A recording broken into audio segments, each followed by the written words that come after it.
What's up everyone, welcome back to the channel. Today I'm going to give you the top 5 board games you should look to buy for your next family game night. We have over 25 different board games, so we're going to give you our top 5 and maybe even throw in some that didn't quite make the cut. We play board games 2 to 3 times a week and especially on weekends. We spent hundreds of hours playing these games, so let me show you the top 5 games we like voted by me and my 3 younger boys. Coming in at number 5 we have Dungeon Mayhem.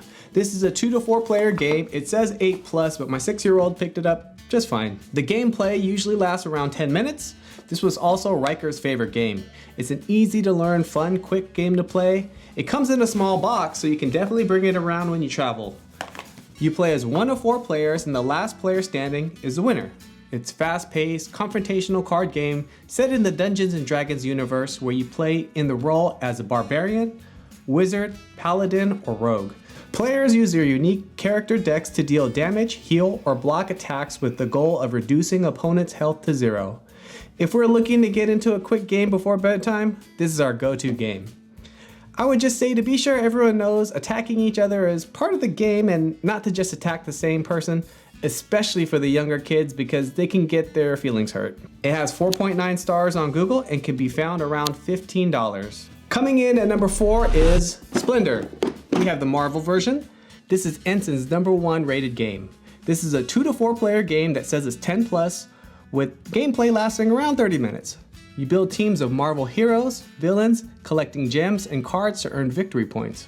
Gameplay includes taking turns to taking gems, and you can either take 3 if there are different colors or 2 if you take the same color. You can also buy cards or reserve cards. This makes up your turn. It features 90 Marvel characters and uses Infinity Stones and tokens. To win, the player needs 16 points and all 5 Infinity Stones with the green time stone. Each card has different costs and once bought, count as that color, with some cards having point values. Avenger tokens is awarded once you have 3 Avengers, but can also be stolen if somebody drafts more Avengers. You can use the gray tokens to reserve a card, but must be finished before winning. After paying for the card, the gray token acts as a wild color token. This game is easy to learn and has different ways to win. Having the Marvel theme is fun for us since we're all big Marvel fans. Marvel Splendor is currently $40 on Amazon. It has 4.9 stars with over 2.5k reviews. Coming in at number 3 is Quacks of Quedlinburg. This is a 2 to 4 player game. The box advice is 10+ and the gameplay is around 45 minutes. This was Renly's #1 rated game. This game is definitely on the complicated side, but after watching a few videos on YouTube, we were able to pick it up pretty easy. The primary objective of the game is to have the most victory points at the end of 9 rounds. There are 2 main phases, the preparation phase, the evaluation phase. To begin the round, the current player draws the top card and follows what the card says, which could be a bonus for all or just one of the players. Rat tails help players that are behind in points. You play a risk versus reward each round as you draw from your pouch. You pull ingredients from your bag, placing them on the board. The numbers mean how many spaces to move, with each ingredient providing certain benefits. The further you go, the more victory points and the more money you can earn, but once you hit over 7 cherry bombs, you run into the risk of your pot exploding. This means you can only do victory points or spend money to buy ingredients for your bag. The flask can be used to put a cherry bomb back in the bag, but only if you haven't exploded yet. The evaluation phase has each player that did not explode roll the dice, then add your victory points, bonuses, rubies, and money to spend. This is a really fun game because of the strategy, but also the risk that you can take each round to go further on the board. There is a new version of the game on Amazon for $39.99.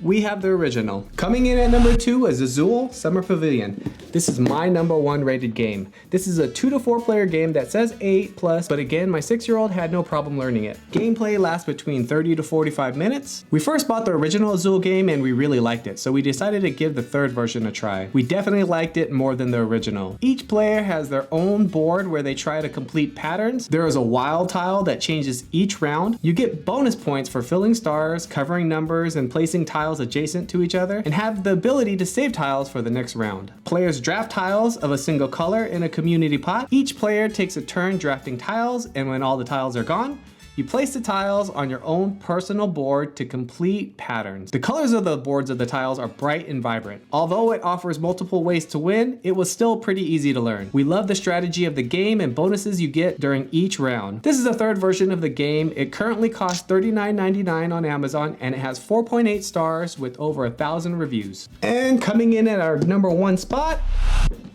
Ticket to Ride. This was none of our first rated games, but most of us had it as number 2. This game is 2 to 5 players and can be learned in about 15 minutes. Gameplay can last 30 to 60 minutes. The objective is to have the most points at the end of the game. You start out with choosing at least 1 out of the 3 cards that have routes that you must complete. On your turn, you can choose to pick 3 more route cards, having to keep 1. Players collect cards of various types to claim rail routes. The longer the route, the more points you get. The longest route, which is the most of 1 consecutive line, gets an extra 10 points at the end of the game. Unfinished routes are deducted from your points at the end of the game. Each turn you can draw more cards, 2 per turn or 1 wild, claiming a route or getting additional destination cards. This is our most played game. Even my wife plays this game with us. Having your route blocked can get some big reactions, and if you finish the game with other players having not finished their routes, that can also get some boos. Ticket to Ride is currently $50 and has 4.8 stars with over 1.2k reviews. Some bonus games that we like to play that didn't make our top 5 are Incoherent Family, Quirkle, and Sequence. These are also some of our favorite games, but didn't crack the top 5. So there you have it. This is our top 5 board games that we like to play as a family. If you like this content and want to see more, like, subscribe, and we'll see you in the next one. Peace.